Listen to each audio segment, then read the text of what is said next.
We need robust legislation, Tánaiste, and the simple fact of the matter is that technology is moving so fast, it's very difficult for any legislator to keep up, including us.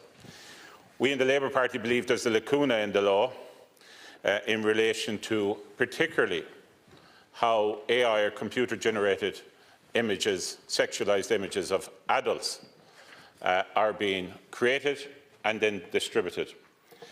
And we have decided as a party that we need to bring in legislation to deal with this. And today I'm publishing this bill. It's the Harassment, Harmful Communications and Related Offences Bill. Basically, it's an update to Coco's law, which our party brought forward and which the Minister sitting here finally got through.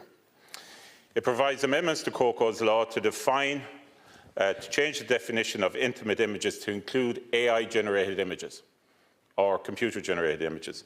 It also creates a new offence to create such an image of a person without the consent of the person whose image is created.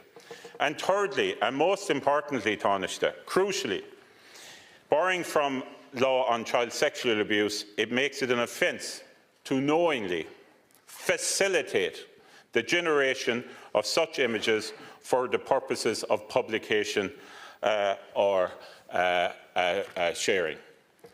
This is critical legislation, Tánaiste. This will deal with the e-commerce companies. It will deal with them as publishers. Yesterday, again, the testimony was when Gráinne Seoige went to Gardaí, basically, at the end of all the chasing, they came up to an individual who wouldn't give over their phone. So you'd have to go to a court order. How long was that going to take, and was it practical? Ultimately here, this needs to be dealt with at publisher e-commerce company level. This legislation deals with the individual, but it also deals with the company. And I'm calling on you, and I don't care whether you take this bill and change it, improve it, whatever, but I'm calling on you as a government to engage with this legislation. We haven't got time for this to go on and on and on.